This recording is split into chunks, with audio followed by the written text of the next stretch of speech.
if you got some morning tea, I had a tiny pie, and it was so delicious I broke my tiny pie rule and then had a second pie, which makes it not so much a tiny pie or two tiny pies, but one combined slightly larger pie. None of that's important. What I was doing was filling time to allow you all to sit down. Welcome to the final session of the Water New Zealand conference. Of course, the IWA-ASPIRE conference continues through the course of the afternoon. We have a keynote and a panel before we have a few announcements at the end, so it gives me great pleasure to welcome our keynote speaker. Jamie Sinclair is the Chief Executive of Watercare Services. He was appointed Chief Executive of Watercare in June 2025. He's still got, if you are close enough to him, that new Chief Executive smell. It's intoxicating. He's had an extensive career in both public and private sectors across New Zealand and the UK. Prior to stepping into his current role, he served as the Deputy Chief Executive and Chief Corporate Services Officer at Watercare, and his career has spanned across many years: audit, change management, executive leadership, and he had 7 transformative years with Ngāti Whātua Arowai, where his position included Chief Executive of the Trust. Please join me in welcoming Chief Executive Watercare Services, Jamie Sinclair.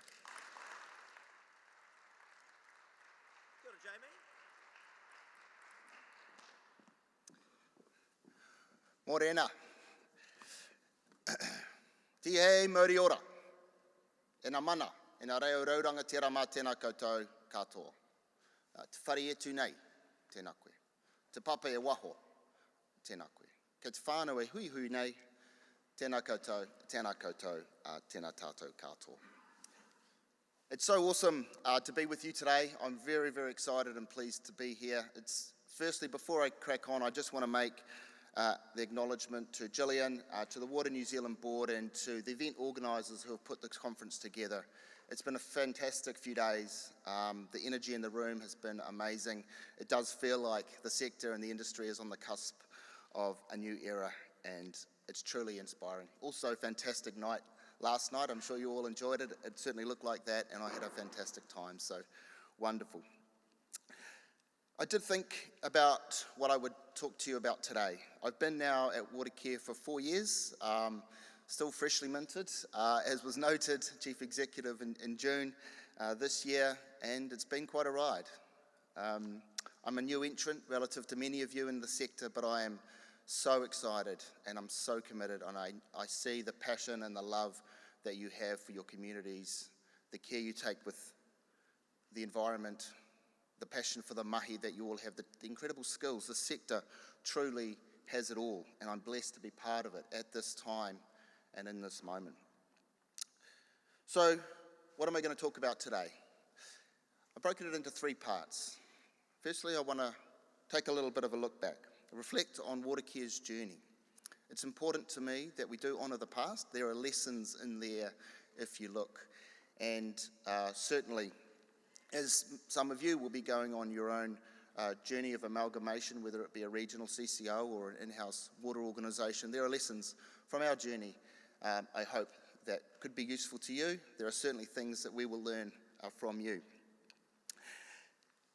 The second part I want to talk about is the inflection or the change. Watercare has gone from effectively the brink of being disestablished to now having our own financial independence, to be subject to an interim economic regulatory regime, to have our own business plan. These are huge enablers. And will be game changers, but do come with a new set of responsibilities and expectations. This has reset what Watercare is, what it's going to be, and how it engages with its partners, with its stakeholders, with mana whenua, with our shareholder, with regulators. We are different. We are going to be different, and we need to be. And the third part, I want to talk on the future. I see coming at the sector a number of challenges where we need to come together. And I guess this is my call to you. I'll be touching on the things that I see as really significant for the sector and the industry over the next few years. And those challenges we need to address together so that we can honour the legacies of the past, but also deliver a future that our moko, our grandchildren and our great-grandchildren will be proud of. And I want to end on Watercare's role in the sector and how this is emerging and how it will be during this time of change. So starting with a bit of reflection. This time, 15 years ago, Watercare was on the brink of converting from a bulk services provider serving 6 councils to a retail customer-focused operation serving 1.3 million Aucklanders. This was a massive change for the organisation. The job was big, the time frame was very ambitious. We had to stand up a billing system, customer systems, frontline teams to respond to issues, different channels for our customers to connect into, the contract, our website, communications channels. Until then, we'd been largely operating under the radar, and this was bringing Watercare out into the light, if you like, to deal with and address customer issues directly. The early years, they were challenging, but we got through them. The first and most significant issue for many of our customers was price. When Watercare became a retailer, there were 72 different pricing regimes across Auckland. Where a resident or a business was located determined their price that they would pay for water. For example, customers in rural Rodney in the north of Auckland were paying 2.5 times what a resident in the south, in the Manukau city, was at that time. Watercare's approach was that people should pay the same amount for water and receive the same service regardless of where they lived in Auckland. By July 2011, Watercare had standardised everyone's water prices down to $1.30 per 1,000 litres, which was, interestingly, 1 cent less than the lowest price at the time in the region. And even now, 15 years later, there are parts of Auckland which are still paying less for water than they were at that particular time in 2011. Then came the growth question. How does growth pay for growth? In 2016, Watercare stood up and established its infrastructure growth charging regime, where we effectively set a contract to recover growth capex over a 15-year period. It's fair to say we haven't nailed that. IGCs and the growth pays for growth question is ongoing. We currently, through our charter work and the economic regulatory regime, are looking at our entire revenue structure, how we manage growth, how we make sure growth pays for growth, share that risk, and also what our tariff structure looks like. There are some big learnings in there for us from the work we've done, and I'm very keen to share this with you as you go on your journey to determine what an appropriate pricing structure might look like. So, given everyone in Auckland was now paying the same price, you'd think, tick, yep, fantastic, great. But it wasn't quite that simple. In 2012, we made at that time in 2012, people were paying their water bills either quarterly or half-yearly through whichever the arrangement the individual councils might have had. And we introduced 2 changes at the same time. We moved to monthly billing, and we included a wastewater charge on the bill. So that wastewater charge had previously been wrapped into the rates that were charged by councils at the time. These changes had 2 impacts. It brought water and the cost of water front and centre.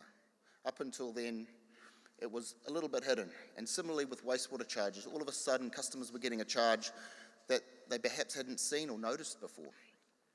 So we had to deal with some challenging customer conversations at that time, and it really brought home to us the importance of proactive engagement and communication. As Homer Simpson likes to say, communication's the source of and solution to all of life's problems. I think he was talking about beer, but you know.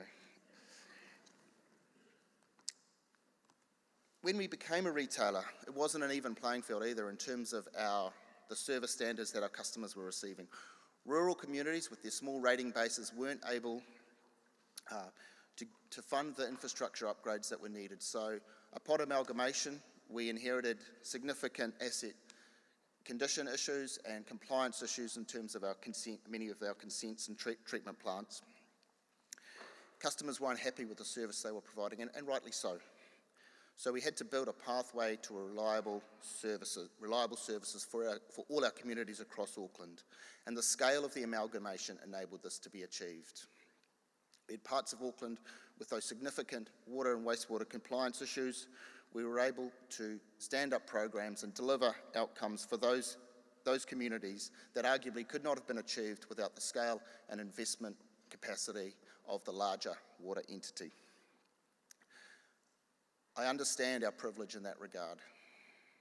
Scale helps, but it must not lead us to complacency. We must always be focusing on innovation and ensuring that we're delivering value across all the programs we deliver.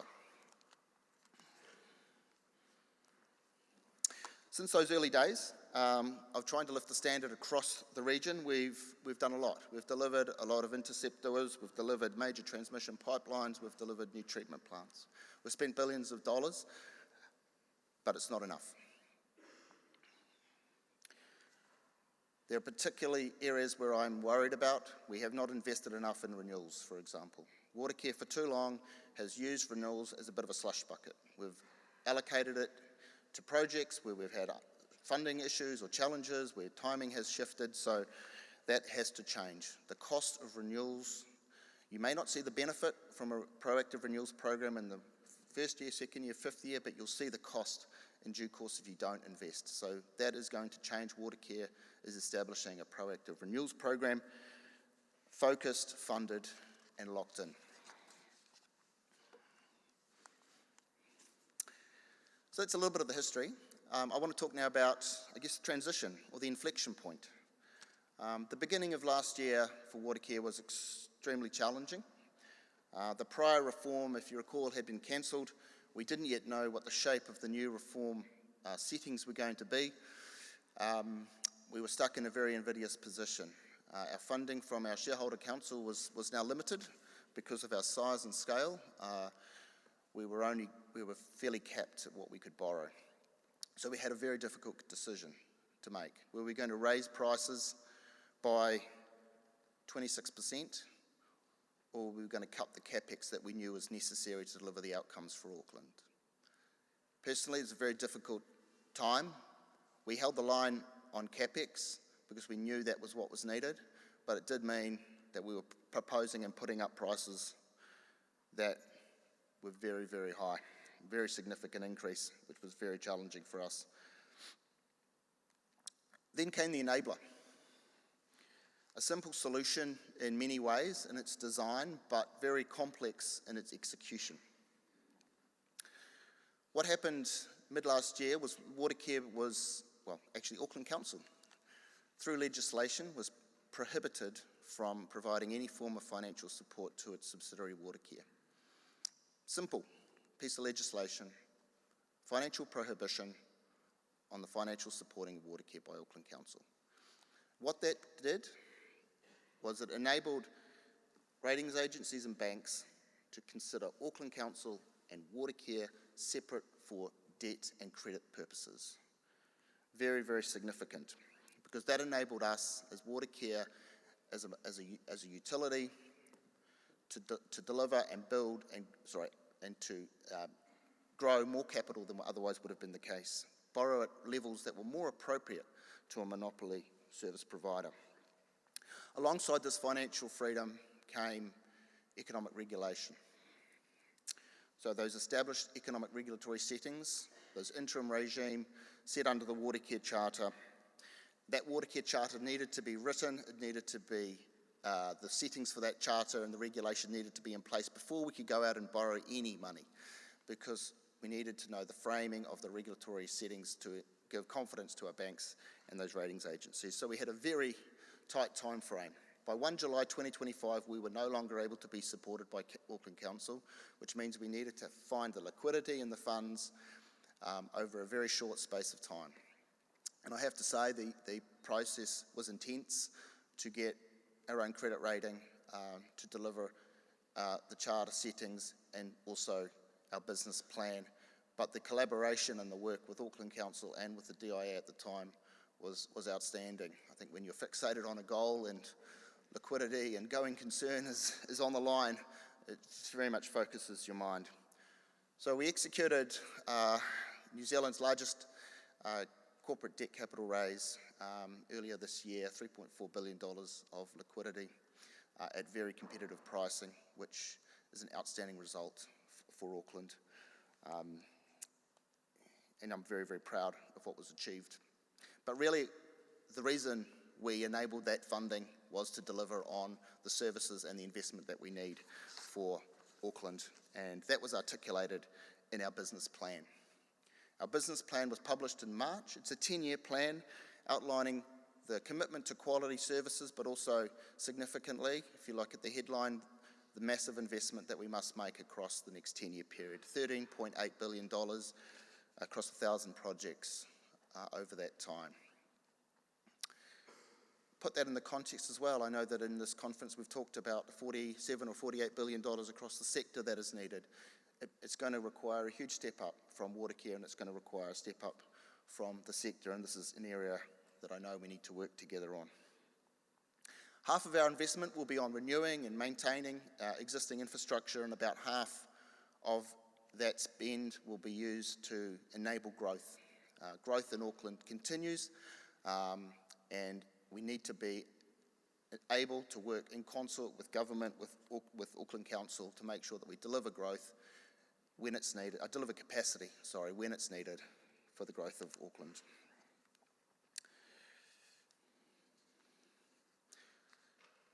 Now into the future.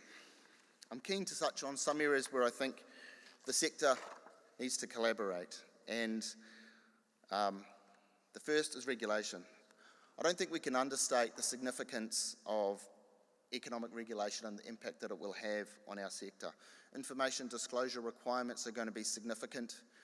There's going to be a huge focus on asset management, on financial sustainability, on how we tie outcomes and customer need to investment, and making sure that's all done as efficiently as possible. And we've got lessons to learn from our other overseas regulatory bodies. If you look in the UK, there's a cautionary tale, I think, there with the disbanding of Ofwat, the water regulator in the UK, for what my view is gross regulatory failure. It seems to be that the approach was ensure that you spend enough to deliver the service today without having much regard for the future. We can't let that happen in New Zealand. Australia, our friends and colleagues are here from Australia as well, and I know regulation is very much top of mind over there. How do you balance the challenges of cost of living, growth, housing? All of that whilst also delivering fantastic services 24/7. Regulation is there to protect the customer, and that is what it should be all about. The other area is workforce development. Again, I think it's been a theme throughout the conversations we've had over the last few days, that there's a real concern about where is the workforce going to come from to deliver the incredible program that is coming, and we know it's coming. Not only a capital wave across New Zealand, but also Australia. If you think about the numbers for renewable energy investment, for water, for housing, a capital wave really is coming. The challenge and the competition for talent is real, and it's only going to intensify even further. So we have a shared responsibility here to create opportunities and the career benefits of working in the sector. It's an incredible sector. The career options are endless. I think we've probably got a marketing job on our hands, because once you're in, I don't think it's very hard to leave, as I think many of you will attest to. It's an incredible place to work. We also need to be open about the pipeline of projects, work in a programmatic way so that we're looking 5-10 years out. Suppliers, contractors, partners can have confidence to invest in people, invest in equipment to deliver some of the skills that we'll need. Grow them in New Zealand, but also we'll have to bring some in from offshore. In my view, this workforce development should be led by the water sector, but enabled by government. If you think about some of the settings around infrastructure investment, funding options, planning rules, immigration settings, those things can help, but the sector really has to lead the charge. And then there's skills development. Very technically skilled people in the sector. It's inspiring to see. We again, we can work together on skills development. It's a space, Watercare, I'm very proud of the work we do in this early careers development and technical skills development, but this needs to be a national priority. It's why I'm extending an invitation to you all to our training campus based in Māngere, near our wastewater treatment plant in Māngere. It's an experiential learning facility which I encourage you all to come and have a look if you get the chance. It's certainly something I want to make more use of for sector participation. Raising skills and our workforce pipeline is a benefit to everybody. Then there's our strategic challenges, which again, I think is an area for great collaboration. We're facing major strategic challenges over the next 20 years, cutting to the very heart of what it is we are as a water sector and a water organisation. Biosolids, first and foremost, where and how are we going to manage this necessary product from our wastewater process? Watercare's been very lucky. It's had its Pukatutu biosolids monofill. That is coming to an end. We are filling that up. The next 10 to 15 years, what is the solution? The next water source.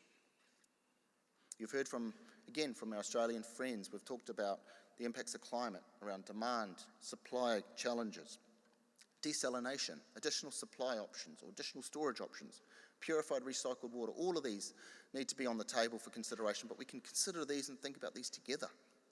They are shared options, they are shared challenges, and let's do that together, particularly as we need some regulatory change actually to even enable some of these to be possible, such as purified recycled water.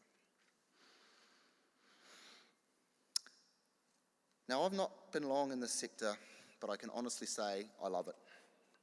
The people, the challenges, the meaningful work, what we do, what you do, saves lives. So let's come together, not as council employees, but as proud water sector professionals. We have a unique advantage. We have no competitive tension. We can share, copy, collaborate without any fear of competitive disadvantage. And we're all facing similar challenges: workforce development, the digital challenge around capability, housing growth, network capacity, leadership. These are not isolated issues. These are shared challenges, and a lot of them are the same challenges that we see with our friends and colleagues in Australia as well. So again, let's work together. Over the past few months, I've been talking to many in the sector and many who are connected to the sector or who are a supporter and enabler of the sector, how we can strengthen leadership, collaboration across this amazing industry. And in coordination with Water New Zealand, I'm really pleased and proud to announce the formation of the New Zealand Water Industry Chief Executives Forum today. That will supplement and enhance the work that Water New Zealand already does on the special interest groups, which are amazing. And I'm really happy and proud to support the establishment of this forum. I'll be taking the role of chair as we launch this initiative hand in hand with Water New Zealand. Working in water isn't just a job, it's a calling, it's a commitment to public health, to environmental stewardship and community well-being. And it's great fun. I want to end in a Māori whakatauki, which I think encapsulates what I want to say today, really.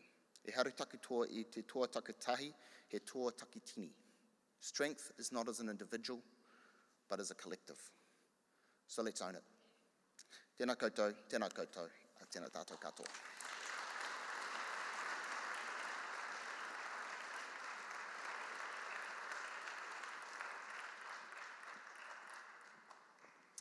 Excellent. Thank you, Jamie. All right, we're moving on to a panel discussion. We're going to have Gillian Blythe, who's the CEO of Water NZ. She is going to chair that. I'll allow her to welcome and introduce her speakers. Kia ora, Gillian, how are you? Thank you. Thank you very much, Jamie. I'm delighted to hear you announce today the formation of the New Zealand Water Sector Chief Executives Forum. I think it's a vital part of being able to work together as a community and get outcomes that our community deserves. So, thank you. Let me just count 1, 2, 3, 4, 5, 6. Right? I feel like is everybody where they need to be? So, this is a panel conversation. My guests here are all distinguished leaders. They have got lengthy bios. My suggestion is we go to the app to read the lengthy bios, and I'm just going to introduce them by their names and their titles and their organisations. So, closest to me, Allan Prangnell, Chief Executive of the Water Services Authority Taumata Arowai, Pat Dougherty, Chief Executive of Wellington Water, Andy Burgess, GM Infrastructure at the Commerce Commission, Nerina de Lorenzo, Managing Director at Melbourne Water, Jamie we've already heard from, David Ryan, Chief Executive of SA Water. So the format for this session is that I'm going to ask the panel members to come and give some introductory remarks, either from here or where they're sitting, whichever is their preference, and then we'll have a conversation. So, Pat, over to you first.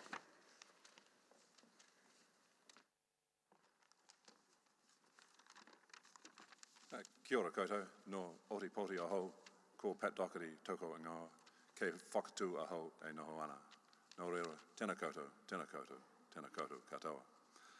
So, I thought I would talk about challenges the sector will be facing over the next 3 to 5 years, and I have to say, what I'm going to say bears some remarkable similarities to what Jamie has said, but I swear there has been no collusion, it's just remarkable coincidence.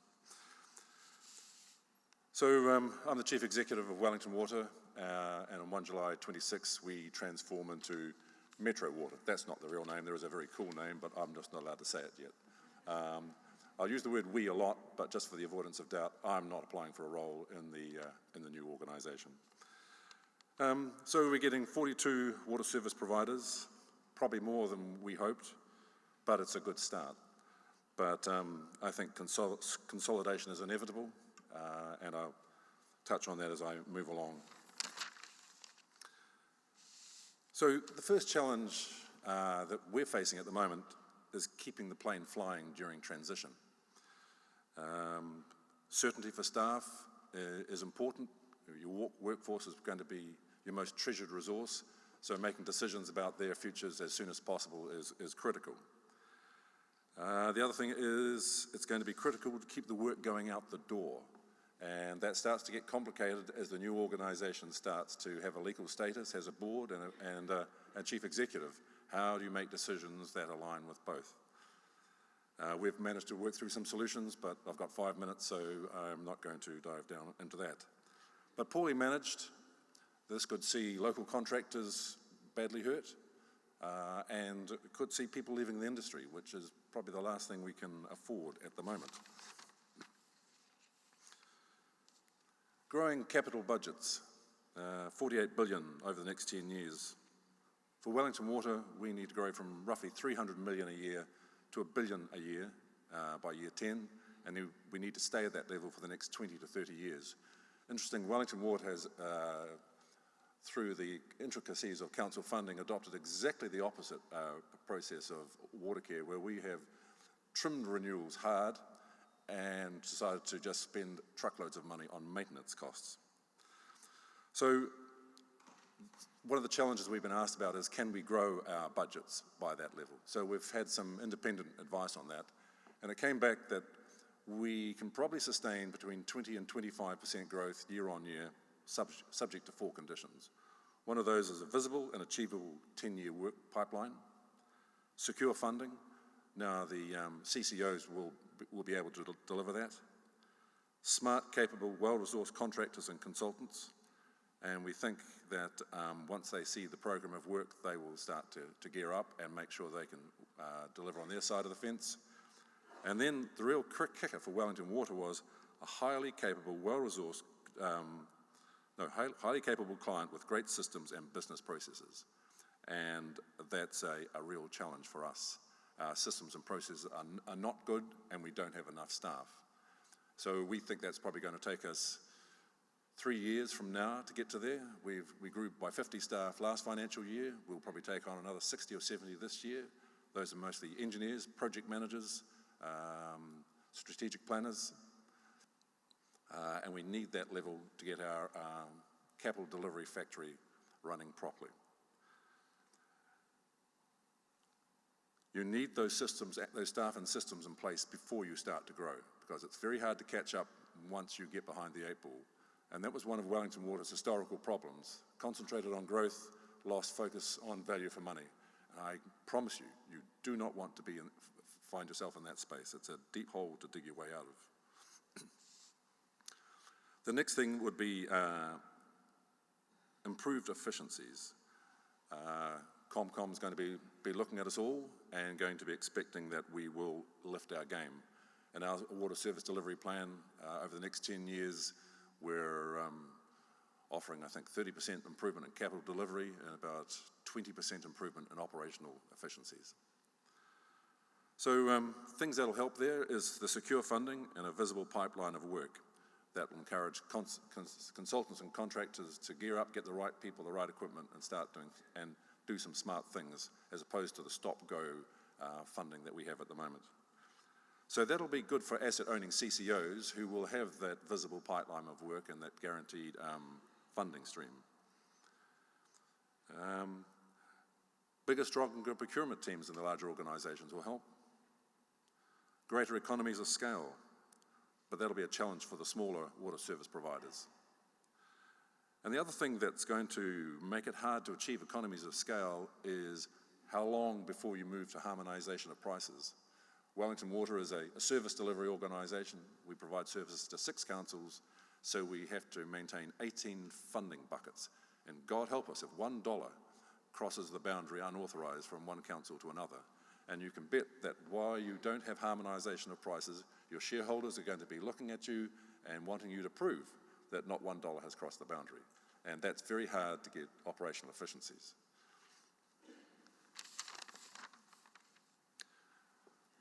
The next challenge is going to be the workforce. So when I started at Wellington Water, I was told within the first couple of days that the average age of the staff maintaining our treatment plants was 59. And I'm thinking, hell, that's not good, but it's not the burning platform. There's other things I need to deal with. On Monday, I was told that the average age of field staff throughout New Zealand is 59. And now I'm thinking, you know, this is a serious problem. It's even before we start to grow our capital budgets, we are at risk of how on earth are we going to keep our networks and our treatment plants running. And you know, we're at the critical point now. You know, to start reversing that trend is going to take time, and yes, you get them through, if we can find the people, get them through training courses and get them, but a lot of the learning is on site from the more experienced hands. And we know at Wellington Water that we've already lost some of our best people through retirement. If we can move quickly, we might be able to persuade them to come back for 2 or 3 weeks to help, but it's a challenge that's on us now. It's not the burning platform, but it's been quietly smouldering for some time, and we've all known and thought, yes, we must do something about that. I think the day is here. And then I was involved with the Three Waters reform and had a lot to do with the Water Industry Commission for Scotland. They estimated we needed another 4,000 staff to deliver the scale of capital work across New Zealand, and that seems scary. And so when on Monday I was told that it was 9,000 people, I'm thinking, goodness gracious me. I'm hoping that includes call centre staff and peripheral staff, whereas WICS, they were talking about core business staff.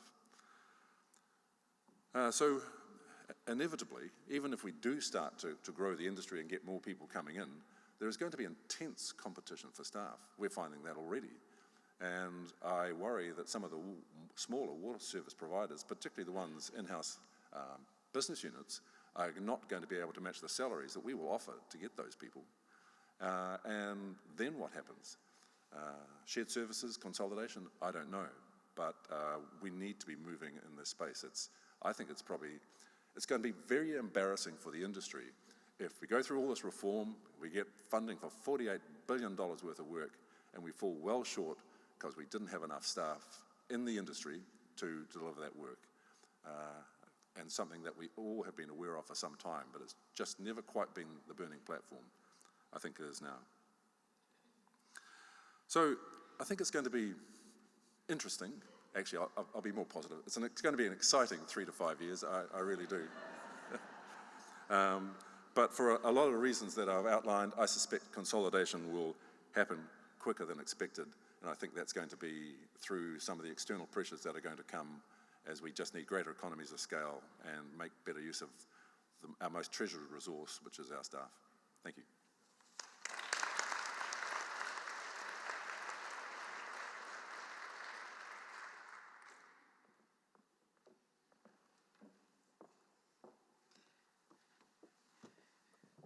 Kia ora.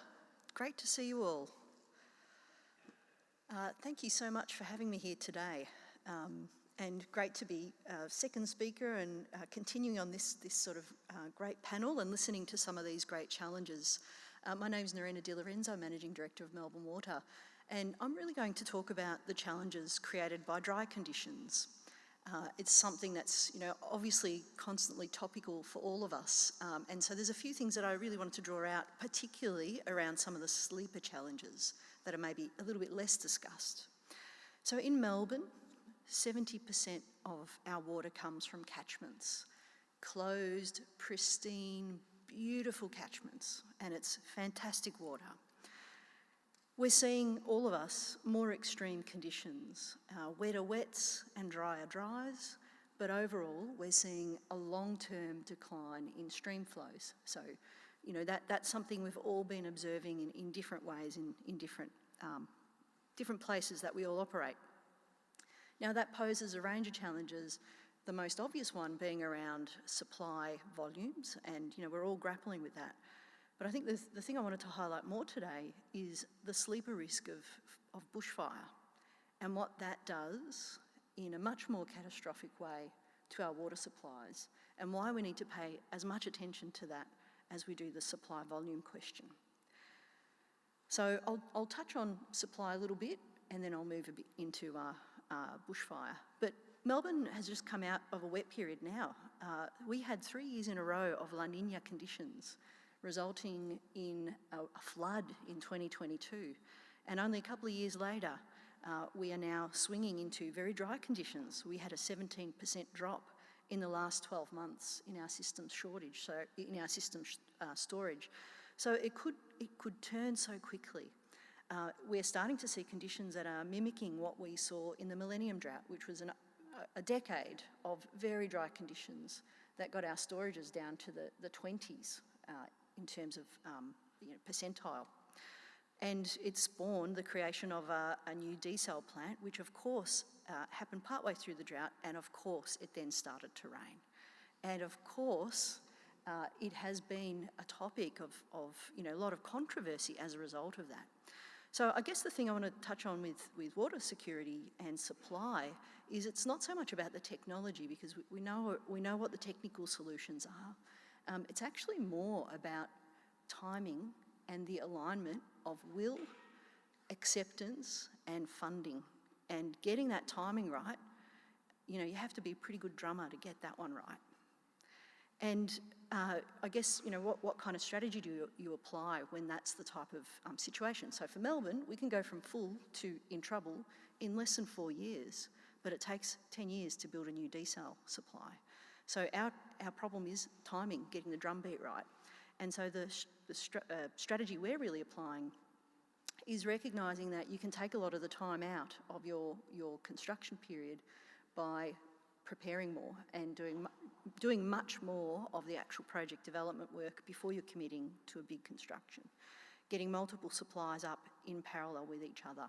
And so that's really formed, the bedrock of our strategy, which has come out only in the last week, that our state government has backed that and has really come out openly. And that's something that we're really happy to talk about in a session after lunch, which is a bit of a plug to get you to come back. So, but the thing I really want to talk about is bushfire. And so, imagine that beautiful, pristine forest where 70% of water for 5.5 million people come from. And think about how vulnerable that can be to bushfire.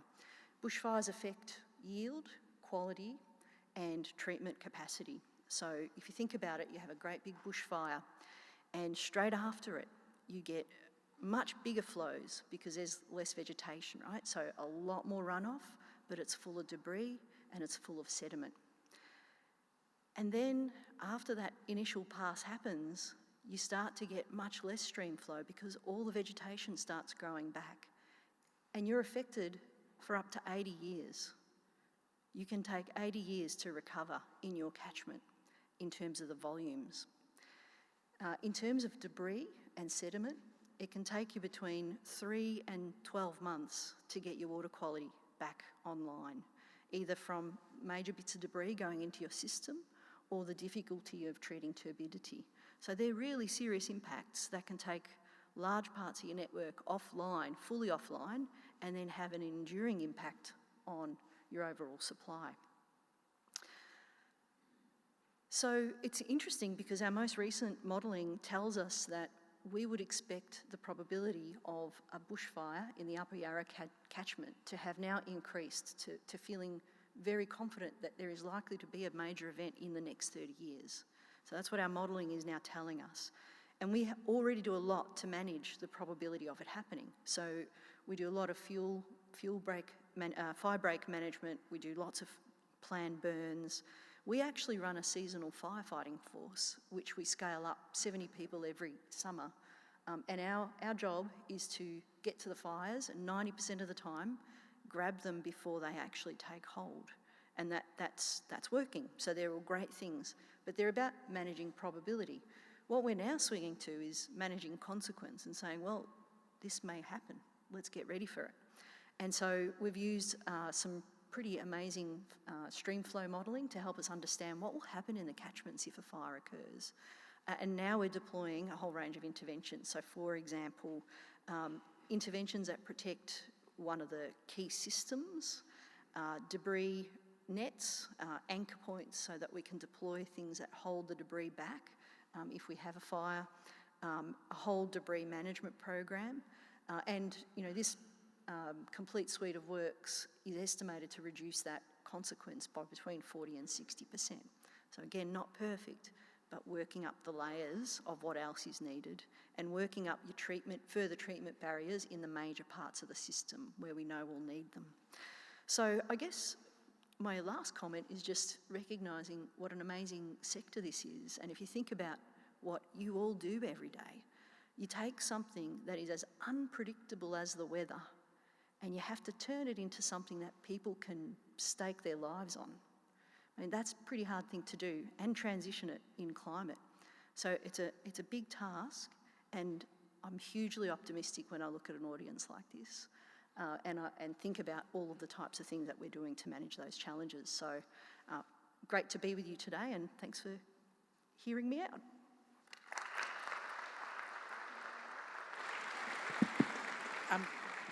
I've now got my microphone so I can say properly thank you to Nerina and thank you to Pat. David, your turn. Thank you.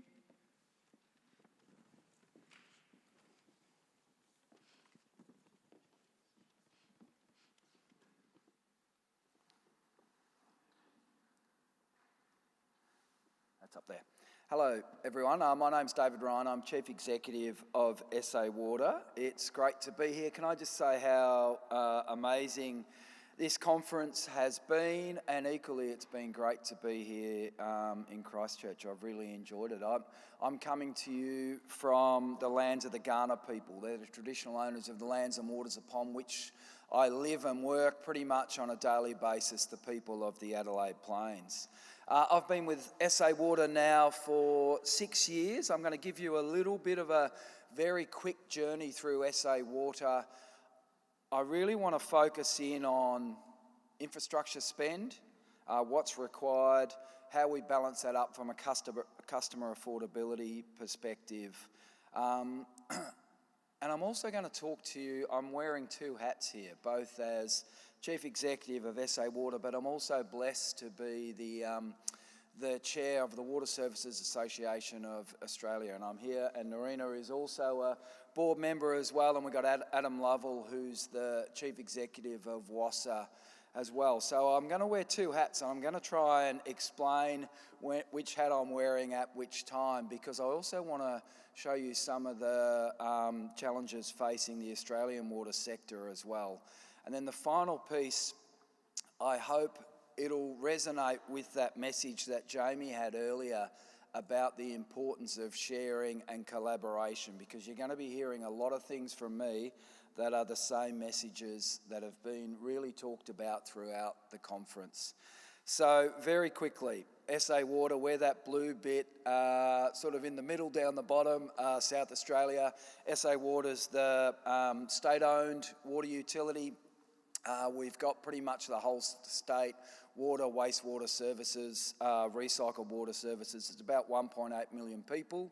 About 1.4 of those live in Adelaide, the main city. We're vertically integrated. We do wholesale, retail. We provide services to remote Aboriginal communities, to regional areas. Probably the key messages to take away from SA Water: vast distances. We've got 27,000 kilometres, for instance, of water mains. Our longest pipeline is about 800 kilometres. It takes you about 24 hours to drive from one corner of our operating area to the other. It's incredibly dry. So we're the driest state. We have been in 18 months really where many of our areas across the state have had the least amount of rainfall on record. So we're in a really dry period at the minute. Many of our water supply systems, those that rely on groundwater in particular, or aquifers, are starting to fail. We've got 14 desal plants we operate across the state. We're building more purified recycled waters, really important. While I'm looking, as a future option, while I'm looking at the map of Australia, particularly when I put on my WASA hat, it's worth just saying how water operates across the country. I'll try and give a quick 2-minute explanation, is quite different in each state. So in some states like mine, state-owned water utilities. In others, it's some state-owned, some council-owned.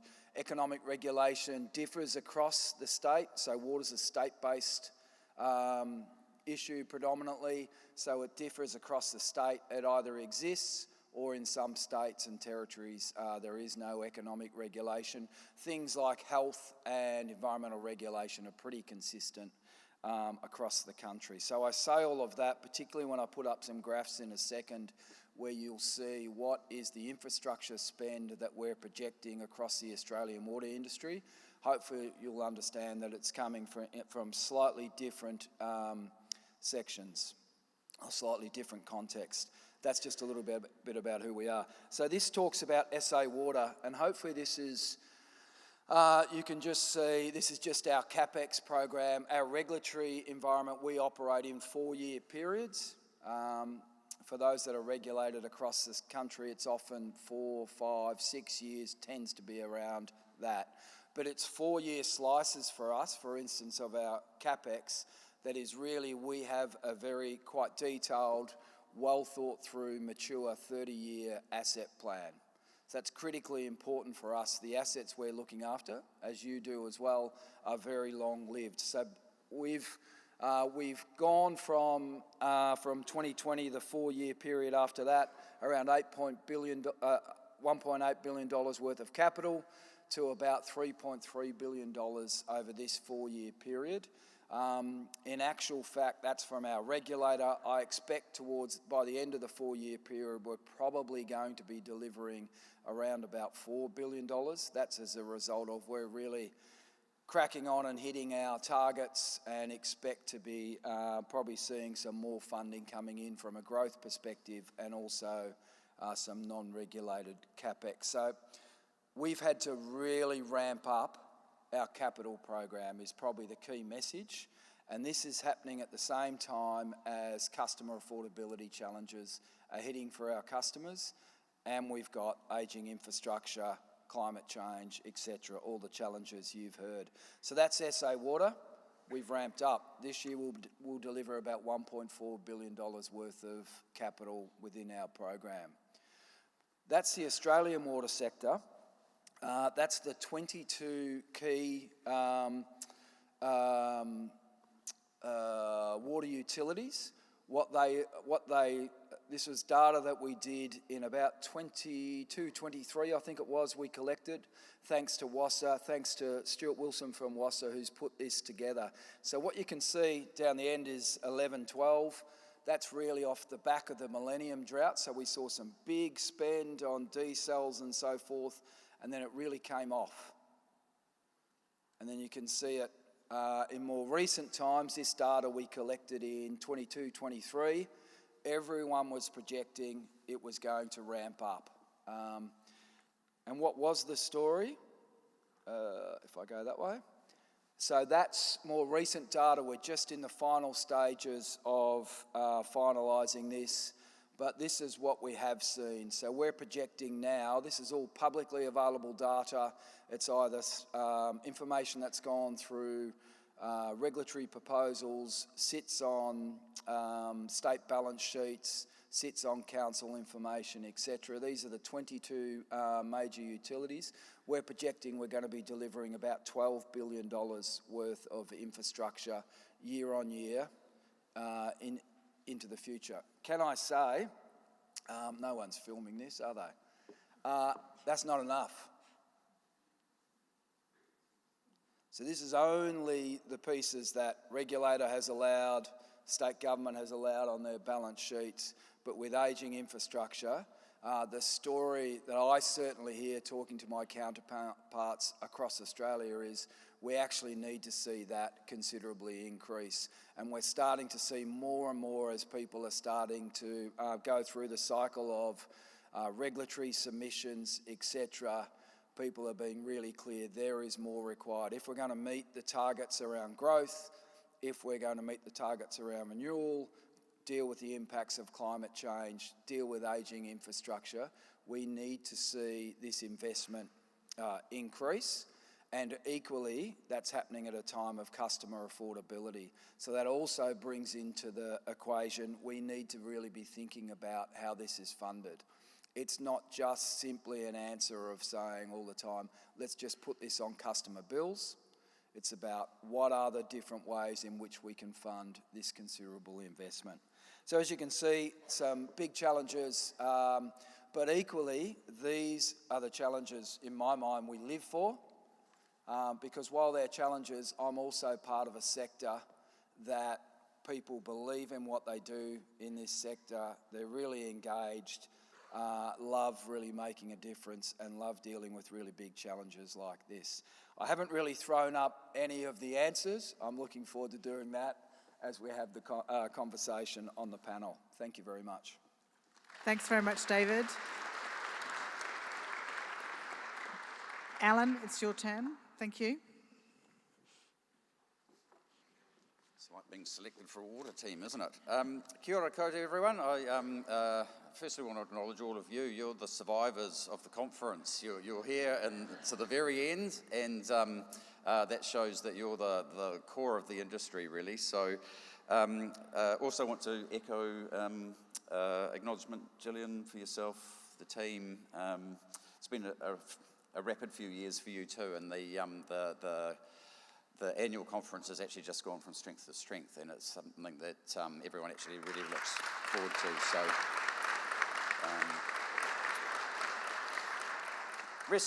rest of the panel, I won't go and name them one by one, but I will name Pat, because Pat is the Chief Executive of Wellington Water, and I live in Wellington, and I took interest, Pat, in the 20 to 30% reduction you're promising in my water bill, which is good, because my water bill is $5,800 a year. I kid you not. We'll talk about it later. So look, a bit of a theme coming through, isn't there, with people's observations. So, you know, the band, formerly known as the Reforms, has said it's breaking up, they've aged out, they're not going to do any more gigs, and so the fans are going to have to find something else to do and look after themselves. And so that is very much the outlook for us, and so we reflect on the legacy, and actually quite a lot has been achieved, and the legacy of the reforms, I think there's some really good ingredients in there for us. And the buzz I've sort of picked up throughout the whole conference really has been a shift from the hangover of, is that it? To, oh, it's ours now, right? So there's waiting for someone else to fix something or do something, and the constant change, it's done. So you know what you're working with. and in fact, we do have some good things. We've got some great regulators and some very good leaders, very friendly people. The experiment of what happens if you have an asset, 80% of which is hidden from sight underground, and you don't have regulation. What happens? We know now you get this enormous underinvestment deficit occur, and no one was watching. So that's been corrected. We've got those now. We've got the Commerce Commission standing up. It's great. We're less lonely, Andy, and we've also got increased investment. So I was just pulling out a couple of numbers from an earlier role I had, and New Zealand was spending about $1.5 billion a year just in the 2018-2019 when Havelock North Inquiry had landed its report. The $48 billion that councils have submitted in their water service delivery plans over the next 10 years, back in 2017, 2018, that was the predicted spend over 30 years. So it's a 300% increase we're going to make in the next 10 years. I'm fascinated to see that happen without an inflationary effect. And you noted, Pat, the workers, where are they going to come from? It is, I would say, a bloody great time to be a water engineer. If we need that many more workers and we're ramping up expenditure by 300%, your wages are going through the roof. And so for the few who are here, I think it's going to be a great time. We have also done some great stuff. If I look at our patch, 500,000 Kiwis now have safer drinking water as a result of standing up a regulator and getting underway. So we're chomping our way through that. We also have the first directives and compliance orders issued. It was unfortunate that it was the lovely Brian Cadogan who got it, but someone had to be first, didn't they? Look, if I look ahead now, though, that we've got work to do, don't we? Quite a bit of work, and if you look at the figures that get bandied around, no one will know exactly which one was right, but those figures are ugly, and so collectively we've got to find a way of doing the job for less than those headline figures. And that's going to require, as Jamie pointed to, quite a lot of working together, quite a lot of coordination, and a lot less doing everything ourselves. So I've got a couple of call-outs that I want to make. One, this is a particular trait of Kiwi men in particular. We hate asking for directions, don't we? We've got to get over that in terms of why don't we just accelerate our learning and maturity by learning from others who've done it already. We used to be quite good at that. I'm a policy practitioner by background. When I started in the public sector, every problem that came across the desk, you looked overseas and said, what are they doing? You picked the best thing, and sometimes they came here and said, what are you doing? We've kind of lost that skill and ability, and actually you've got, it's really fitting that we've got the international part of the family here, because it's not only contributed to the buzz, it's building those networks that we can actually use and learn from others rather than figuring it all out ourselves because we don't like taking directions. I think the regulators have got work to do. I suspect there's a need to evolve the regulatory system and the agency responsibilities over time. It didn't get much attention, probably, in our reforms.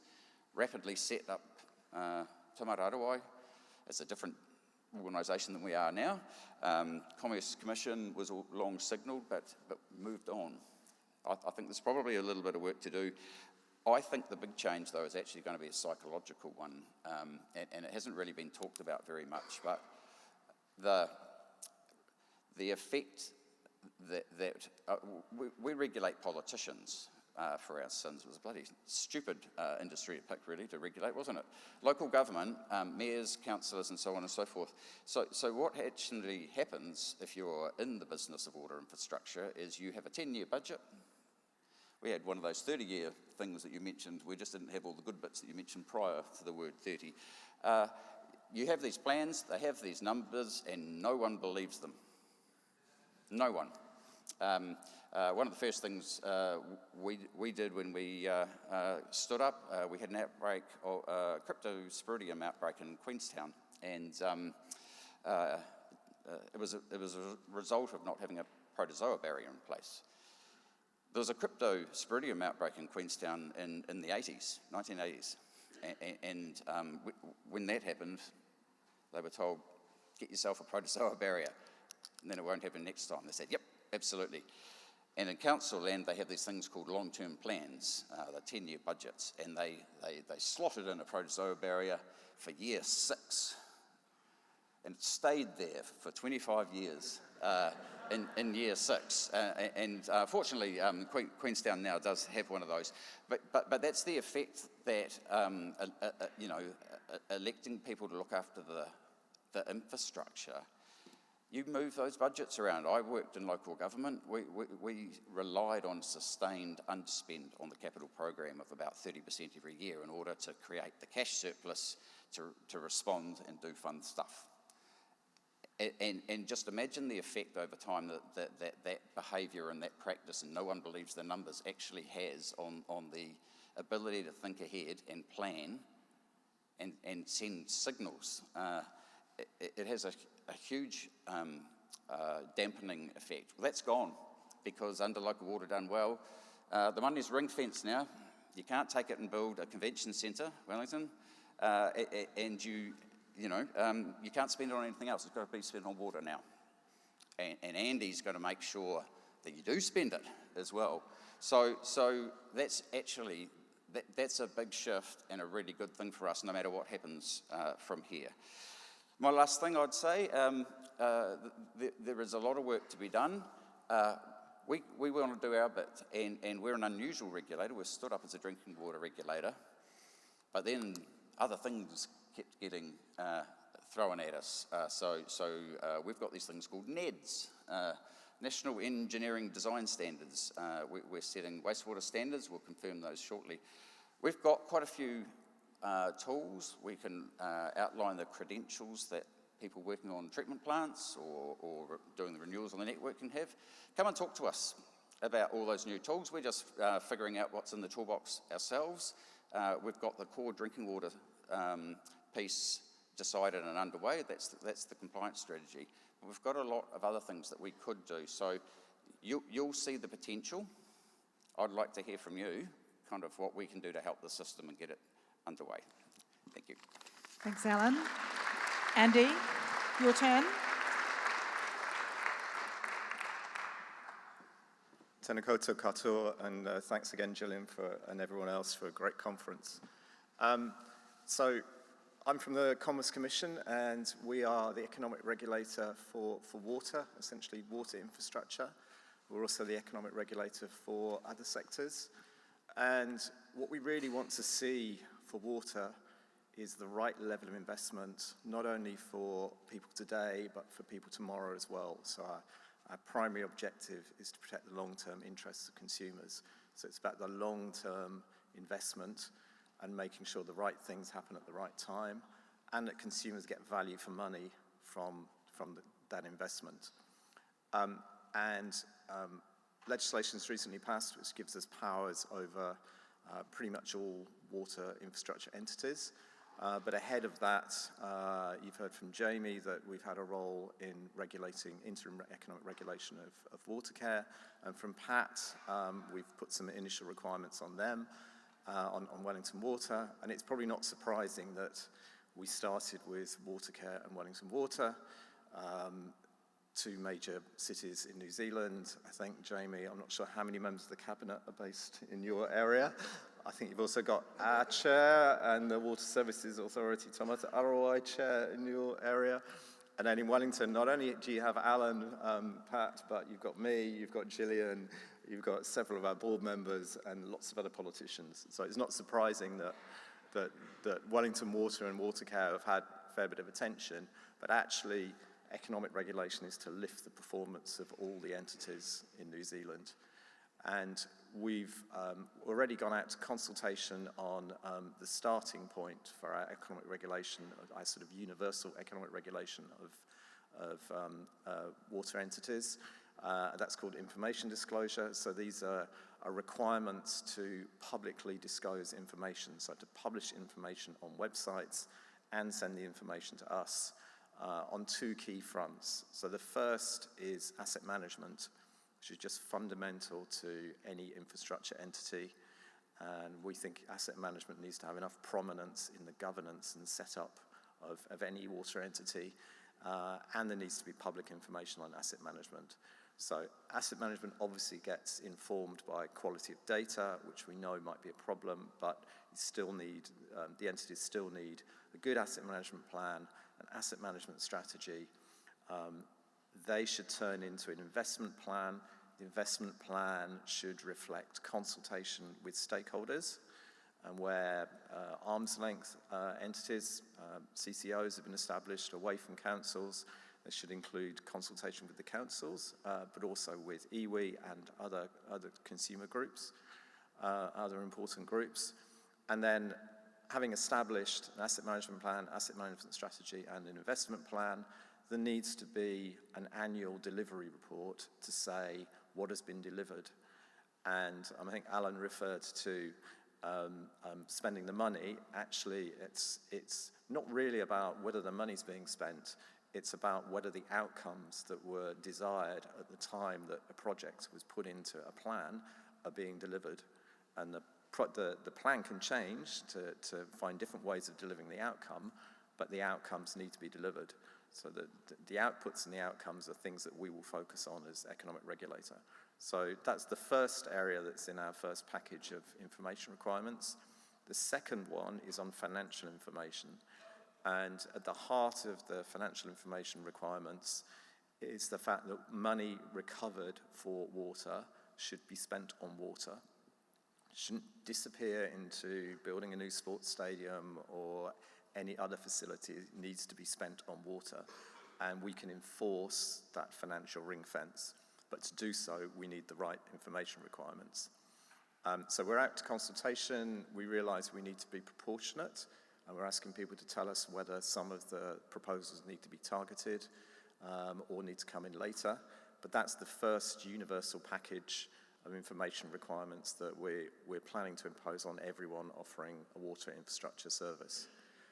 Beyond that, we can add additional requirements for particular needs. So we've already done that with Wellington Water, and we'll think about whether anything extra is needed for Wellington Metro, for Metro Water. But we've also got other tools. So quite unusually for an economic regulators are usually about looking at efficiency and cutting some of the proposals of the regulated entities because we think they're overdone. We might do some of that, but for water, we also have the power to set a minimum expenditure threshold, a minimum revenue threshold, and that's to make sure that enough money is recovered to spend on infrastructure. And that's just a sign of the historic problems of keeping bills down, but actually not spending enough money in the short term, which actually increases the cost for future consumers and means we have infrastructure that isn't fit for purpose. Beyond that, we can apply to ministers to switch on some of our other regulatory tools. So we can set quality measures. So we could have nationwide quality measures that everyone has to comply with and that we can enforce, which could deal with things like leaks, but could deal with other features. We can set performance measures, which we're very interested in because we don't have those in other sectors and we think we would like them.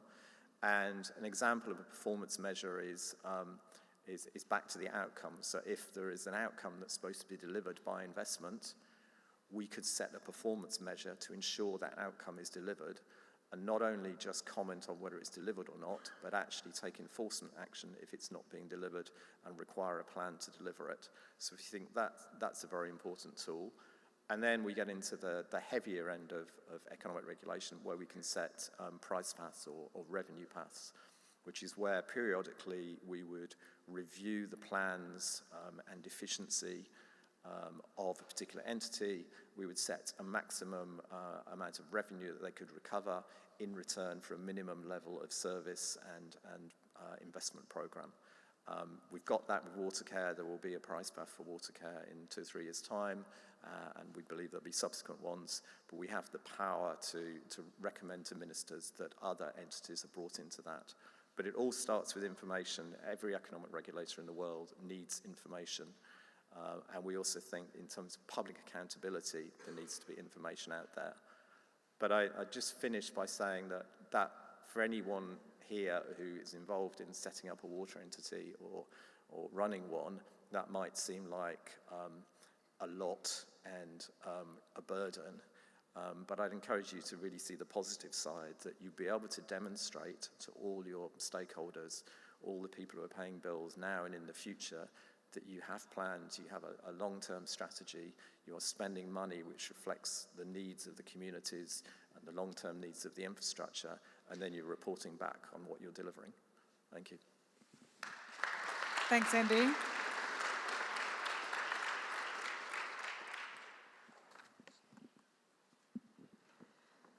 So we're going to cover a number of questions, a number of topics: affordability, workforce, and what we can do to lift system performance are the 3 areas that I'm planning to focus on. Nerina, if I can come to you first.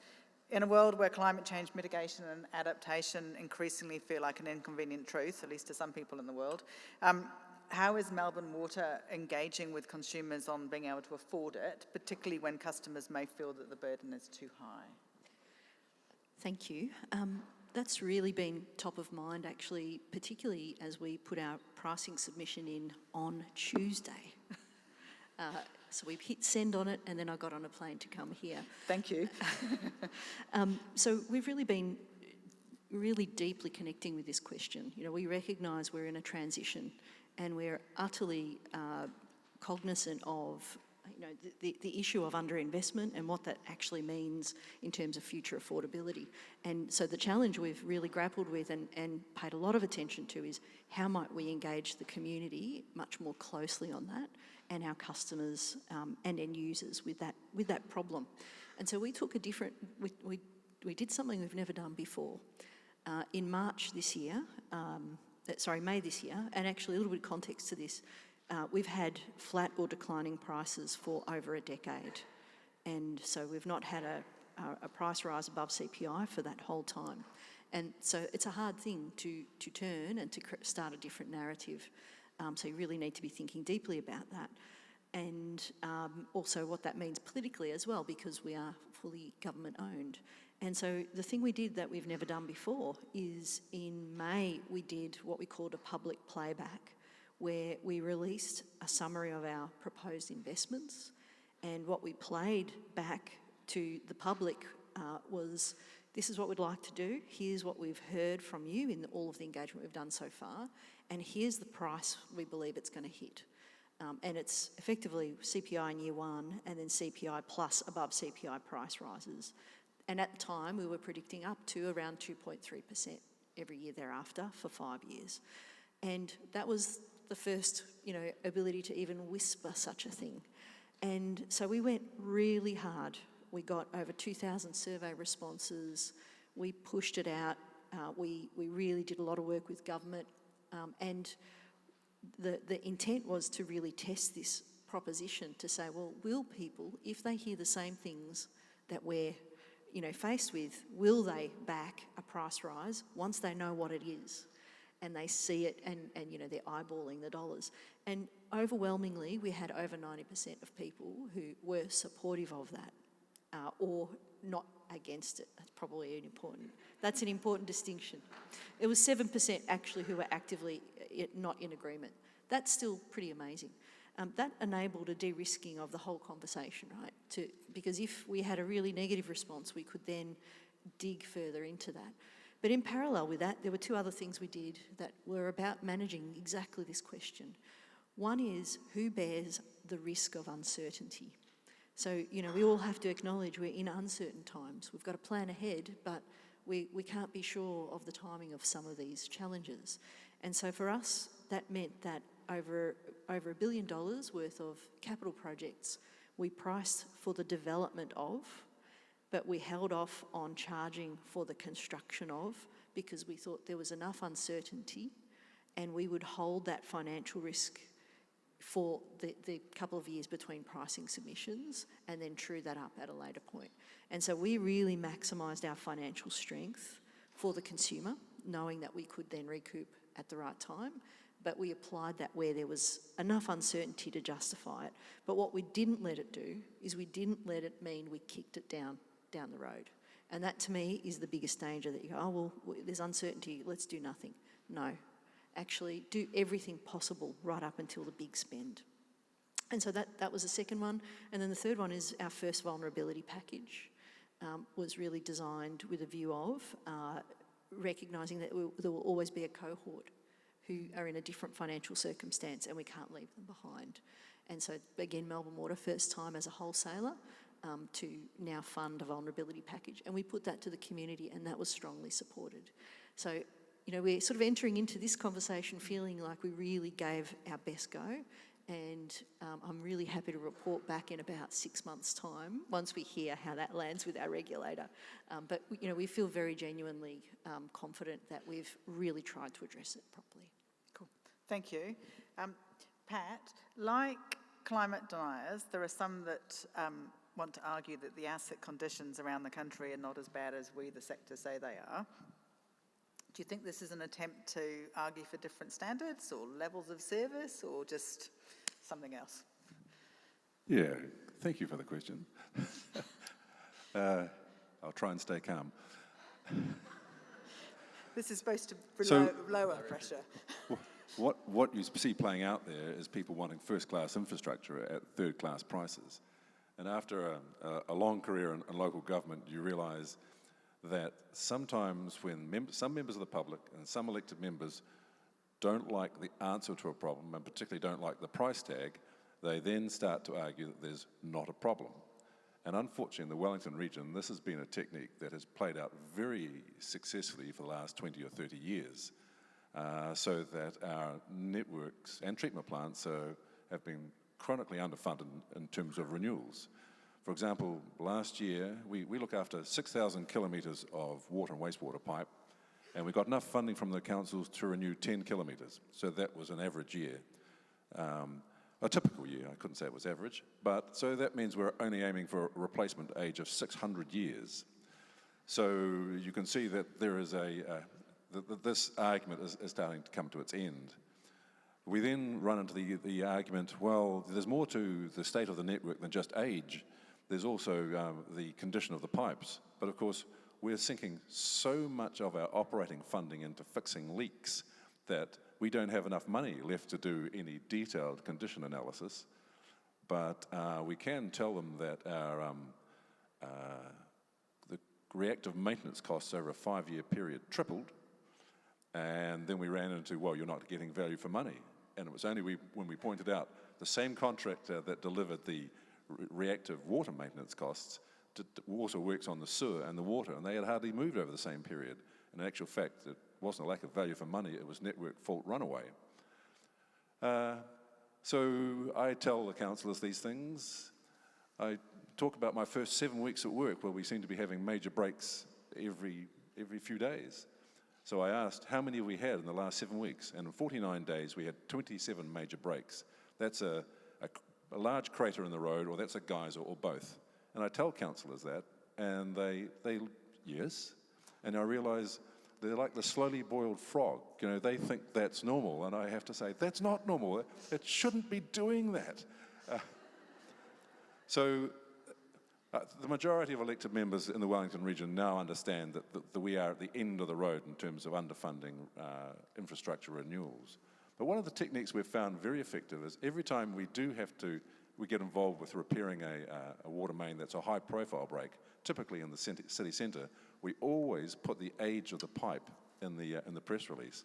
And our best effort was, there was one break in the city centre and the valve was so old it took a long time to isolate it, that we pointed out that we were replacing a pipe that was laid the year Van Gogh died. 1890, by the way. Not replacing a pipe, repairing a pipe. The pipe is still in the ground. It's just been patched. So I think Water reforms, the local water done well, and moving to CCOs and decisions made by boards and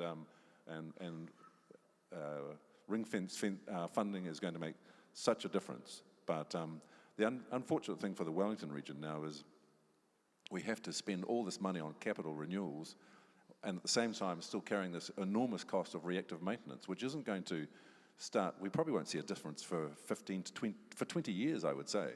And the next generation are going to be paying for the sins of their fathers. Thank you. Good question. Thank you for that message as a Wellington customer.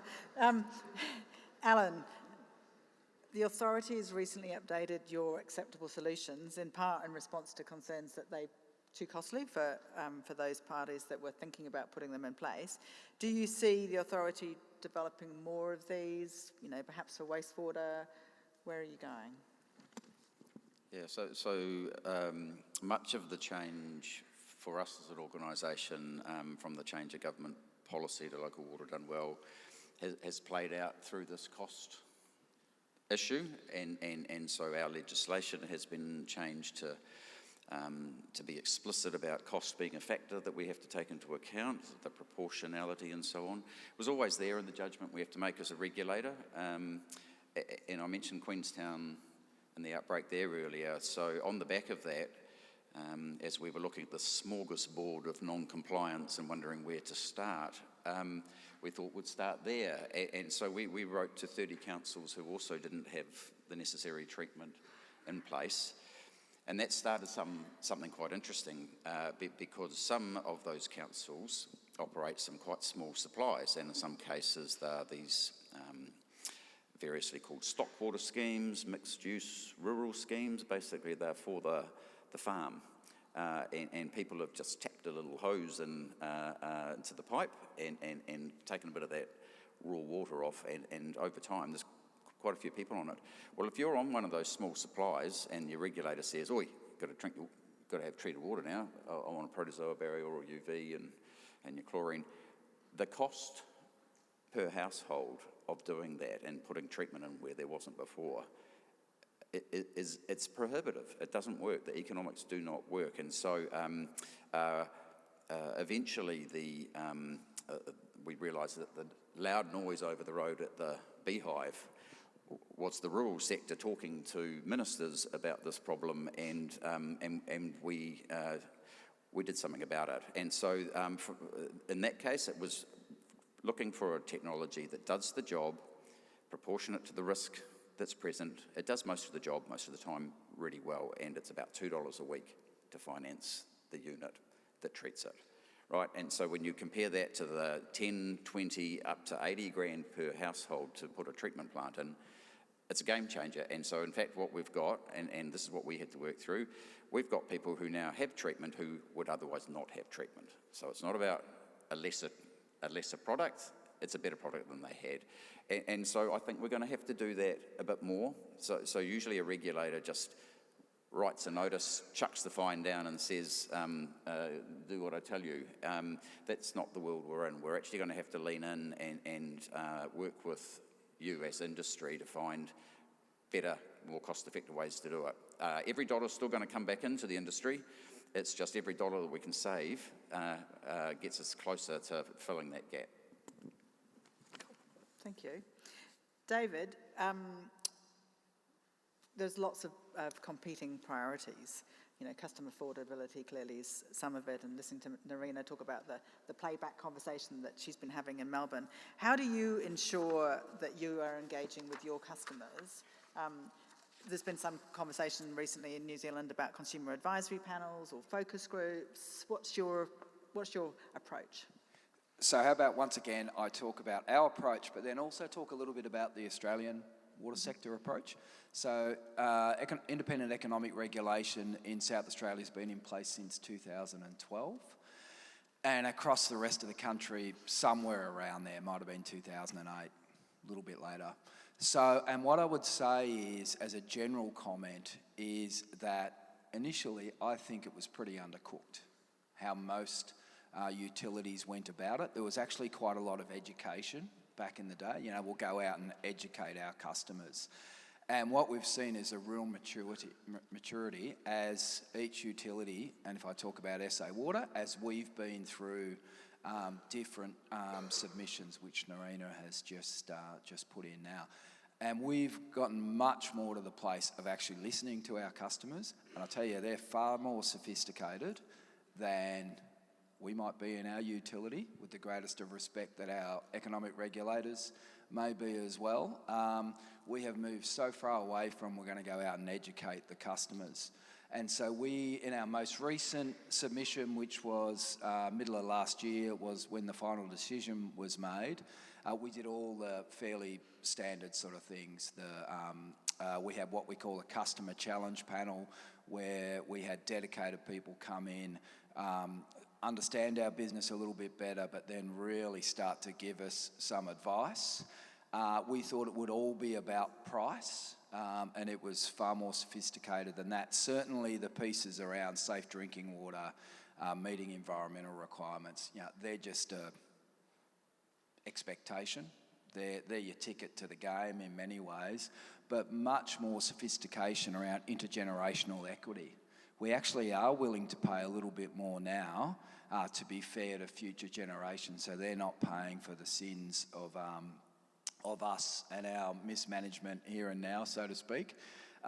Very strong focus on climate change. If you're from South Australia, that shouldn't surprise. Very hot, very dry. We've had, since I've been there, quite a number of really large fires. We've had the state's largest natural disaster in the River Murray floods. We've now got an ocean algal bloom, first time on record. That's causing enormous economic and environmental damage as a result of primarily high sea temperatures, high ocean temperatures. So this is sort of real in our state. So climate change really front of mind. Obviously, people also want to ensure we're delivering prudent and efficient services for our customers. But the final piece I would say, so we've got all of those things in place. We do stakeholdering. We've got a stakeholder group, which includes land development industry, social services, etc., etc. We do loads of surveys, all the things that have pretty much been done across the sector. I would say the biggest thing has been a mindset change in our business to we've actually got to listen, and we're here for our customers. And as I think across the Australian water sectors, we've all moved to that. We're getting much better outcomes. I will also say the economic regulators aren't always listening to that either. So that's still a challenge for us as well, and I'm happy to talk about that. Cool. Well, maybe I can turn to our economic regulator. Andy, you've got different tools in your toolbox, including a mandatory customer service quality code. And as I've said to you on more than one occasion, as a former regulatory manager, I'm very clear that sectors develop things voluntarily before you get things put in place on a compulsory basis. What are your thoughts? So I agree with that, and I think, just listening to David talk, I think it's more important that people in South Australia have heard of SA Water than have heard of the regulator, because you don't.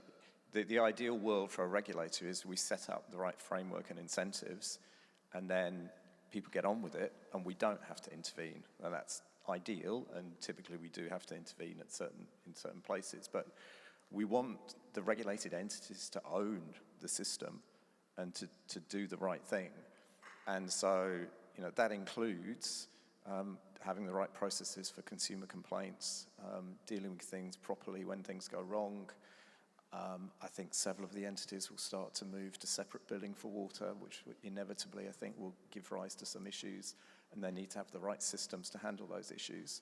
So I think, yes, our ideal is that either each entity has its own process which works well, or that there's a common consumer code developed by the industry. Now, that's happened in telecommunications, but it's happened against the backdrop of the fact that the regulator could introduce its own code if the industry doesn't develop one, and we've got that here in water as well. So there is a backstop, there is a bit of an incentive on the sector to develop a code.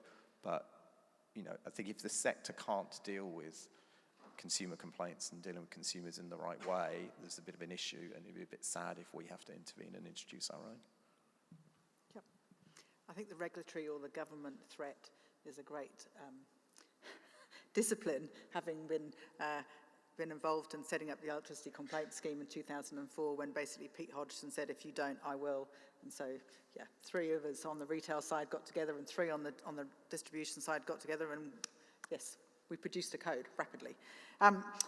Jamie, you talked in your address about the standardisation of prices that you took over, when Watercare was set up. That, and you've got that issue continuing in terms of the affordability and reliability side of things. And it's always a question, isn't it, about how do you get the right balance? So what does Watercare do in terms of supporting the more vulnerable end of the consumer spectrum? Yeah, thank you. It's a good question.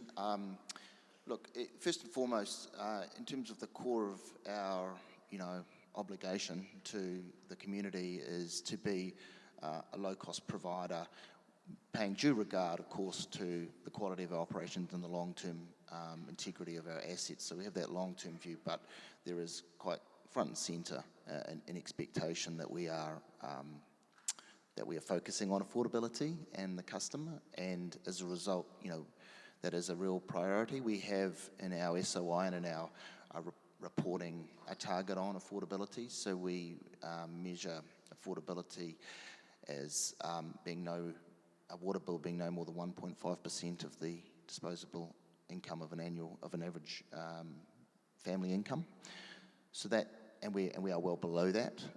So that keeps us in check, if you like, in terms of are we kind of, particularly as we build out longer term plans, how does affordability look over the longer term? We have to, and we've done that recently with a sort of a 30-year view, trying to make sure that whilst we are increasing investment, we are not compromising that affordability measured. In terms of vulnerability, absolutely. Whilst we do try and keep the bills affordable, there are sometimes challenges with payment. Not many, I have to say. We have a very low level of issue with non-payment. But we do have the access to what we call the Water Utilities Consumer Assistance Trust. So Watercare funds that trust, which provides direct financial support to customers if they are in financial constraints or have concerns around the ability to pay.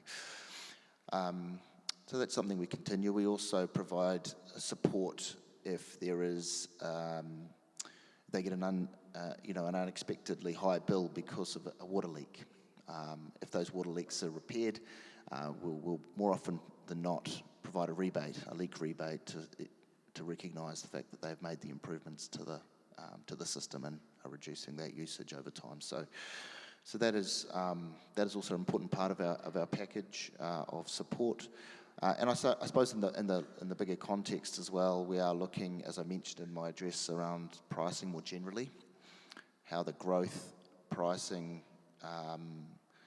equation will work and how that will interplay with the residential or the tariff charge, and what the tariff charge makeup should look like. For example, Watercare doesn't have a fixed element to its water charging. We've got fixed costs. So it sort of doesn't quite make sense. And if you think internationally, that's a little bit out of step. So we need to do some careful thinking there, because you can't divorce the funding for the growth CapEx from the tariff regime, because it's one pool of there's a real interplay there. What is the time frame we're talking about in terms of recovery of those CapEx costs? And the only other thing I'd say is, as we look forward in our plan, the thing that worries me about the plan, which I think is great, but actually what's not in the plan, there'll be the things that happen. There'll be the black swan events. There'll be, I think we'll learn more about our network. There's strategic challenges, which I mentioned. How are we going to fund some of this? Responding responsibly to growth, which is really important, being an enabler.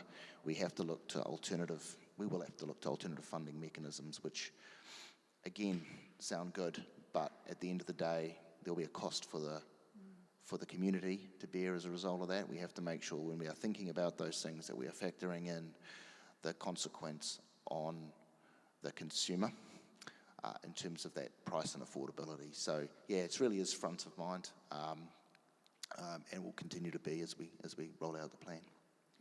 I think certainly when I look at the 42 entities around the country, not everybody is going to be below the 1.5%. I think there were some figures that were in the press a couple of weeks ago which were suggesting that for some consumers they'll be paying around 5% of median household income, certainly by the time that we get to the end of 10 years, which is probably going to take the electricity bill off the front page and put water onto the front page. Every one of you has talked about workforce. So if we can turn to workforce, and Pat, you talked about the need to grow. How are we going to persuade people to come into the water sector and have it as a career? What's the piece you'd like to say to everybody in the room? If you go and find somebody to convince to come into the water sector, what do you want them to be doing? Well, in some ways, the water industry is sort of a well-kept secret. We stay out of sight, out of mind, and if that happens, that's a good day. And we need to raise our profile. And look, I think that the diversity, equity, and inclusion SIG is doing some really good work in terms of school visits, etc. And maybe we need to expand the scope of that to talk about workforce development.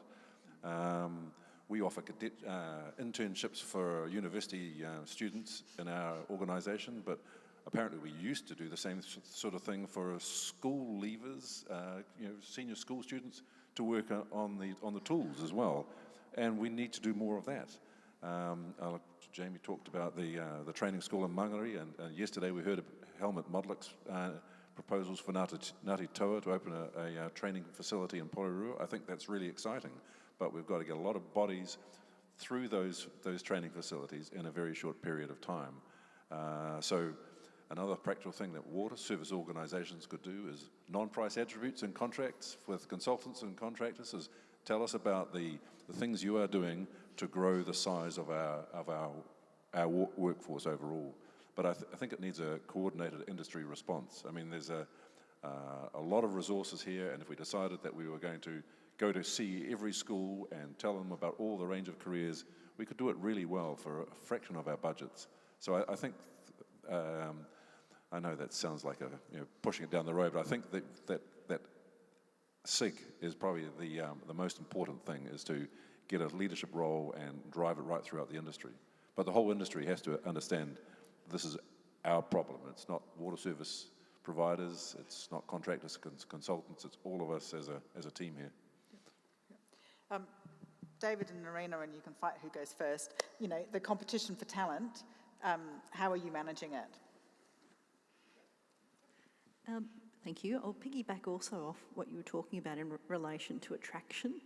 I think it's many levels, and we kind of have to do all of the things, because we're really trying to, we're trying to move the dial on a very big thing here. It won't be one conversation, it will be sustained.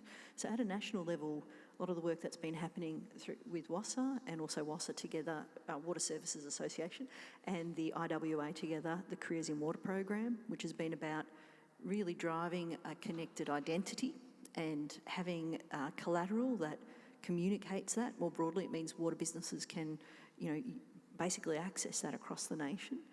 And one of the next things that we're working on now is a strategic workforce plan, which is about just getting much clearer, moving from a blanket view to where are the regional challenges going to be, so that you then can start taking a targeted action. Otherwise, you end up back at our strategies only about communication. We're actually going to have to do that plus and do some more bespoke things in different regions, because there are different challenges in some of these different places. But one of the other interesting things, we have a really great value proposition. We've got lots of places where you can really work with meaning and purpose, which we think really is attractive to some of the next generations, especially if we're talking about a generation who has grown up worrying about the environment. This is a sector where you can do something about that. So that's fantastic on the plus side. We've also got some things we're going to have to look pretty hard at ourselves about the type of workplaces we are, not because we're not great places, but we're also very regulated. We've got lots of, bureaucratic things that are in place.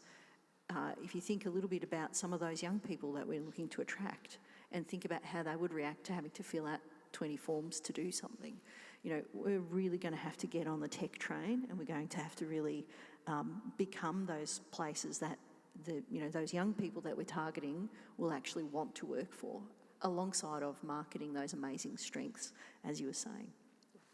Yeah, and I'm going to build on the back of what Nerina's just been talking about the types of organisations we need to be. And I want to be really clear, I'm not giving advice. The last thing you need to do is have some peanut from South Australia come over here and tell you what to do.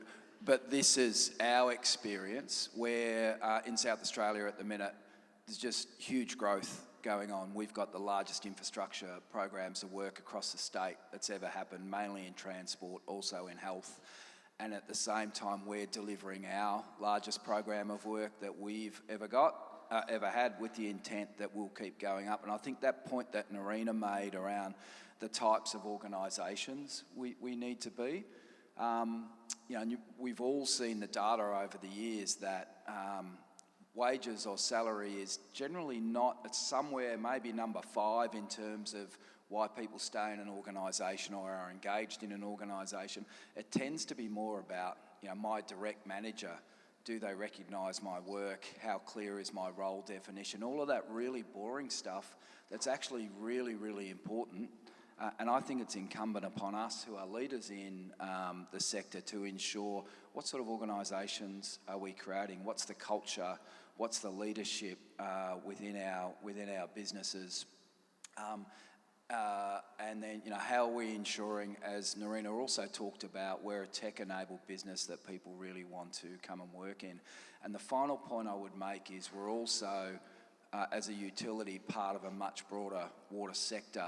And one of the big things that's really been incumbent upon us to get right is to actually get our program or pipeline of work really clearly planned out, known, and basically be ready to go to market or actually in market. And we're finding that the sector's responding really well to that, because they know that there's a pipeline of work and they can gear up and they can get people to actually come and work in the water sector as distinct from some of those other sectors. So a few things that we're working on. Cool, thank you. I'm conscious that when being short, I've not been looking at the clock, and I'm probably going to get a signal from somebody saying wrap up, because we could clearly go on all day. So just briefly, Andy, what are you going to do if you see that delivery is not at the level that you would expect it to be because there isn't the workforce? So I think if we spot large capital programs, we will ask about delivery. We will work with the entities, work with the sector to really try to get to the bottom of what needs to happen. So we can't, as economic regulator, we can't bring about suddenly, lots of people being in the workforce. But what we can do is, where we're in the heavier end of regulation, where we're setting allowed revenue, we can allow some revenue for industry training facilities, for outreach, to really sort of try to encourage the workforce. I think the other thing that we can help with as economic regulator is we're very joined up with other economic regulators. We meet regularly with all the Australian regulators. We've got contacts around the world, and just trying to learn from others about what has happened to try to get people into the workforce. So essentially we'll try and work as part of a team with the sector to do whatever we can. Yeah. Cool, thank you. Jamie, you talked about the training centre up in Auckland. I've driven past it en route to the Mangere wastewater treatment plant. Keen to know a bit more what you might be plotting in relation to training and workforce and...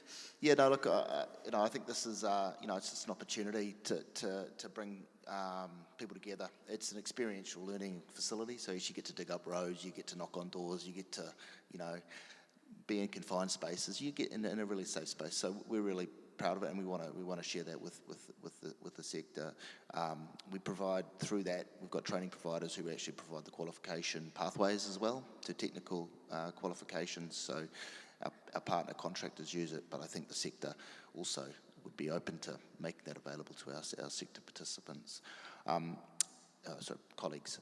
The only other thing I'd talk to, which I think David touched on, was on pipeline, because I think that's really a really important.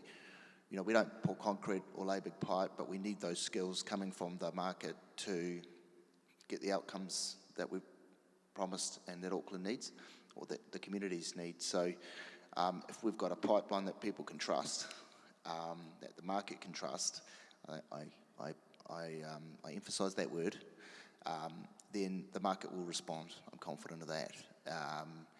I think the challenge we've had in recent years is, stop, start, we've been open, we ran out of money, and we had to pull back, and that caused some major trust issues with the marketplace, and I understand that.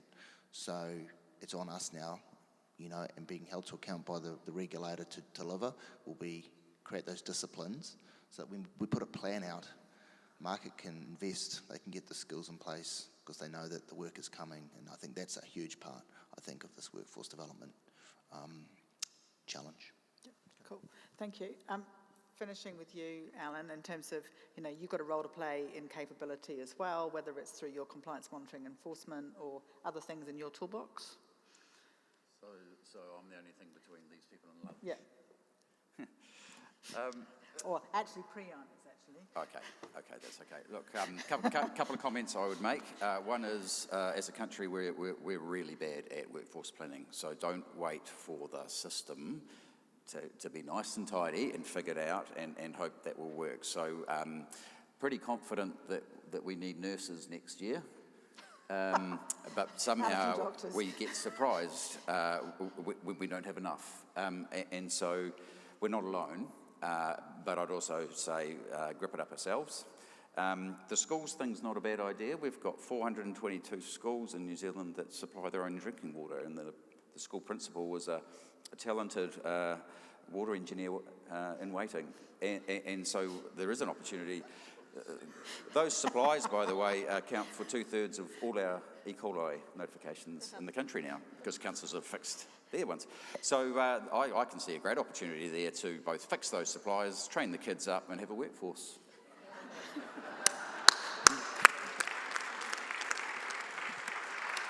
Excellent, and particularly if we get those House of Science kits into those schools, and the Wonderful Why projects, and the Engineering New Zealand Water Wonder project. Look, thank you. Would have loved to continue for the rest of the afternoon, but if you can just join me in saying thank you to my panelists. Thank you. If we go that way, we'll go, there'll be some gifts that will go this way, and Radar will come this way, and Priyan. So thank you very much. What about another round of applause for the panel? Thank you, Gillian. My friends, we are at that stage of the conference when I say, let us now welcome Priyan Pereira to the stage, President-elect of Water New Zealand, to speak and to close the conference.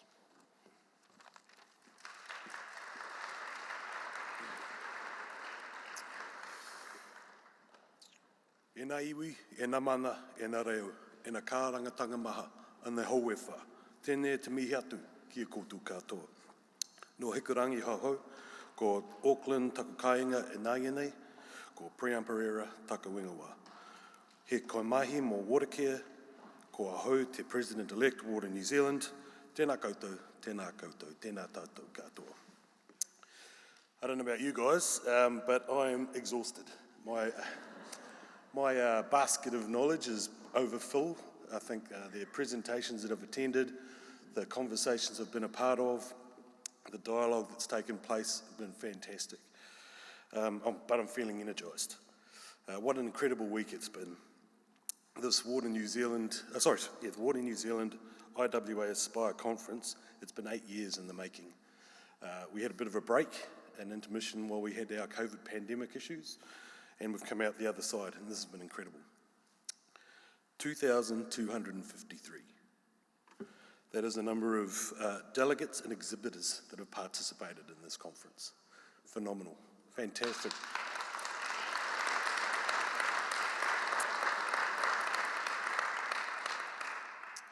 It's 200 technical presentations across 11 streams, 20 keynote speakers, and more than 270 expo stands. The list goes on. Thank you again to everyone who's joined us and helped make this the biggest water sector event in Aotearoa, New Zealand, and also the best. And importantly, this has been about collaboration, sharing of ideas, and innovation. This morning throughout the conference, we've heard about the challenges we face and how we need to protect water for communities, for us to not only survive, but to thrive. I feel heartened by you, by this water community, and I'm confident that working together, we can meet these challenges and create a sustainable future for Aotearoa. Together, our sector is a powerful force. International collaboration was a key theme and that resonated with me throughout the past few days. I hope you've been here and had the opportunity to meet new people, listen to ideas, thoughts and solutions from our IWA colleagues and those from across the world. We need to look beyond our borders to share knowledge, innovation, and solutions. So I know I'll be leaving, and here are a few of the things that I've been thinking about as we've moved through the last few days. Aotearoa New Zealand's future water service delivery, Ravine spoke to us about the shift we need to make and the complexity of the challenges we face. This change is going to require us to be dedicated and disciplined. Our people, we heard that many times this morning, are the heart of this change. We must look forward to this look forward to the skills that we need in the future and help our future workforce attain those skills and support our growth. As leaders, we must be prepared to support our people through this time of change. It's a difficult time, there's nervousness out there, and it's on us to make sure that we encourage our communities and our staff and so they feel that they're safe in our environments. Growth and supporting growth in our towns and cities is a global challenge and requires public and private entities to come together. We are not alone in New Zealand with those growth challenges. It's been great to hear from our counterparts across the world on those challenges they face. But us working together is a way for us to ensure that we're successful in the future. So I've got a lot of people to thank. Many of our wonderful members and volunteers who have put so much hard work to bring this conference together. Again, I acknowledge and thank our event organisers, our technical and organising committees, and our partners and sponsors. Finally, I know that we won't be farewelling all of you today, and that there are many of you who will be taking the time tomorrow to join us on some site visits. And for those who can stay a little longer, I hope you'll enjoy the relaxing in our beautiful Te Waipounamu, and we'll see you all again at some stage soon. So on behalf of Water New Zealand, kia hamauru te haere, safe travels.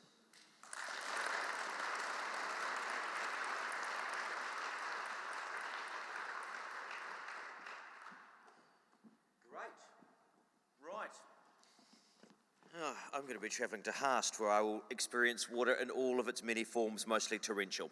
So, for those of you who are leaving, look, there is lunch available over at Te Pai. You're more than welcome, I'm just going to say this, to attend any of the remaining IWA sessions as well. They go through the rest of the course of the afternoon until the final session.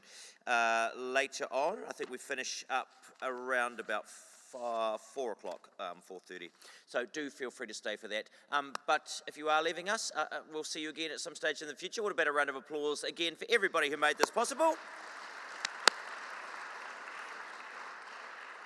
Enjoy the rest of your lives.